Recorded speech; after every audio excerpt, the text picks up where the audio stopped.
श्री स्वामी समर्थ. श्री नवनाथ महाराज की जय. नवनाथ कथासार अध्याय पहिला. मराठी भावार्थ. मच्छिंद्रनाथांचा जन्म या अवताराची पूर्वकथा. श्री गणेशाय नमः.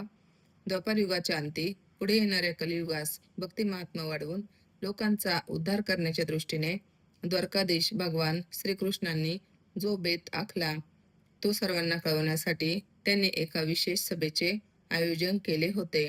त्या सभेत अनेक मान्यवर भक्त श्रेष्ठ ऋषी व नवनारायण उपस्थित होते. अतिथीगत सत्कारादी प्रारंभिक गोष्टी पूर्ण झाल्यावर श्रीकृष्णांनी आपले मनोगत व्यक्त केले. त्यात त्यांनी कलियुगात अवतार घेऊन कोणी कसे कार्य करायचे ते सविस्तर सांगितले. ते म्हणाले, नवनारायणांपैकी कवीने मच्छिंद्र, हरीने गोरक्ष, अंतरिक्षाने जालिंदर, प्रबुद्धाने कानिप, पिपिलायनाने चरपटी, अविहोत्राने वटसिद्ध, नागनाथ, द्रुमिलाने भर्तरी, चमसाने रेवन व करभजनाने गहिनी या नावाने प्रगट होऊन नाथ संप्रदायाची स्थापना करून धर्मकार्य करावे. त्यावेळी इतर ऋषीही अवतार घेऊन कार्य करतील.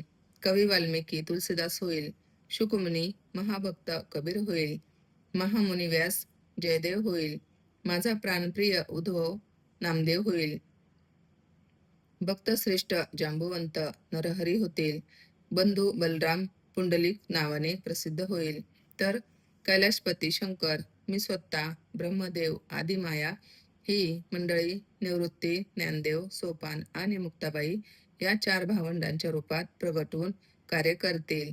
यावेळी हनुमंत, रामदास तर कुब्जा जनाबाई होईल.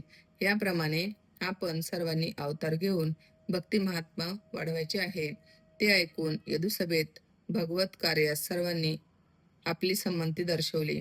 त्यानंतर भगवान श्रीकृष्णांना वंदन करून आमंत्रित सर्व मंडळी आपापल्या स्थानी निघून गेले. नवनारायणांना द्वारकेहून मंद्राचलावर बोलवले आणि तेथे शुक्राचार्यांच्या समाधीजवळ योग समाधी लावून आपापल्या जन्माच्या वेळेची प्रतीक्षा करू लागले. कालांतराने पूर्वीच ठरल्याप्रमाणे ते सर्वजण शुक्राचार्यासह ईशकार्यस्तव प्रगट झाले. त्यांची चरित्रलीला या ग्रंथात दिली आहे. शंकराकडून पार्वतीस उपदेश. एके दिवशी कैलासावर शंकर पार्वती बसलेले असताना पार्वतीने शंकरांना आपण ज्या पवित्र मंत्राचा जप करता त्याचा मलाही उपदेश द्या अशी विनंती केली. तेव्हा ते पार्वतीसह यमुना तीरी एकांत स्थानी गेले. तेथे तिला ब्रह्मज्ञानाचा उपदेश करून बीजमंत्र सांगितला व म्हणाले, माझ्या बोलण्यातून तुला काय बोध झाला तो तूच मला सांग. त्यावेळी पार्वती काही बोलणार तोच यमुनेच्या पाण्यातून शब्द आला, सर्वत्र एकमेव अद्वितीय असे ब्रह्मच व्याप्त आहे. आता मी आणि तू असे द्वैत राहिले नाही. ते ऐकून पार्वतीला मोठे नवल वाटले. तेव्हा अंतरज्ञानाने सर्व प्रकार जाणून शंकर पार्वतीला म्हणाले, पूर्वी उपरिचर नामक वसू आकाश मार्गे विमानातून जात असता उर्वशी अप्सरेला पाहून कामवासनेने अत्यंत व्याकुळ झाला. त्यावेळी त्याचे खलित झालेले वीर्य यमुनेच्या पात्रात पडले.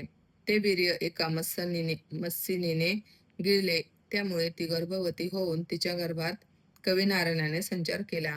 आता मी तुला केलेला उपदेश त्याने ऐकला असून आपण ऐकलेले शब्द त्याचेच आहे. त्यानंतर कविनारायणास तू पुढे बद्रिकाश्रमास ये. तेथे मी तुला भगवान दत्तात्रयांकडून प्रत्यक्ष उपदेश देऊन असे सांगून शंकर पार्वतीसह कैलासावर निघून गेले. पुढे मच्छिंद्रनाथांचा जन्म. पुढे काही दिवसांनी मत्सिनीने तो गर्भ अंड्यासहित यमुनेच्या तीरावरील वाळूत टाकला. ते अंडे भक्ष्याच्या आशेने बक पक्ष्यांनी फोडले. त्यातून एक दिव्य बालक प्रगट झाले. प्रखर उन्हामुळे ते रडू लागले. तेव्हा बक पक्षी घाबरून उडून गेले. त्यावेळी त्याचे रडणे ऐकून कामिक नावाच्या कोळ्याने त्याला आपल्या घरी नेले. शारद्वता ही त्याची पत्नी. तिला मूलबाळ नव्हते. त्या बालकाला देवाचा प्रसाद समजून तिने त्याचा सांभाळ केला. त्याचे मच्छिंद्र असे नाव ठेवले. मच्छिंद्र 5 वर्षाचा असताना पित्यासमवेत यमुनेवर गेला होता. तेथे कामिक जाळ्यात पकडलेले मासे काठावरील वाळू टाकू लागला. पकडलेले मासे मच्छिंद्राने टोपलीत भरून ठेवावेत अशी त्याची माफक अपेक्षा होती. पण तडफडणाऱ्या माशांना पाहून मच्छिंद्राला त्याची दया आली.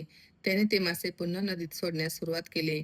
ते पाहून संतापलेल्या कामिकाने त्याच्या तोंडात एक चपराक मारली व तुला हा शहाणपणा करायला कोणी सांगितले?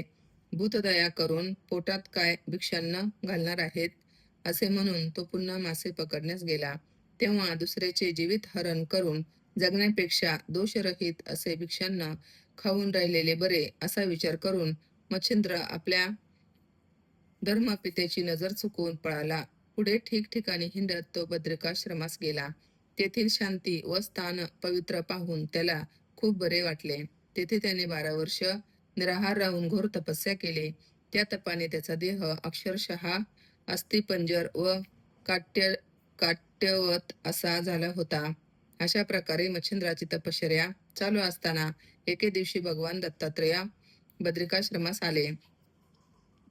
तेथे त्यांनी शिवालयात प्रवेश करून शंकरांची स्तुती केली.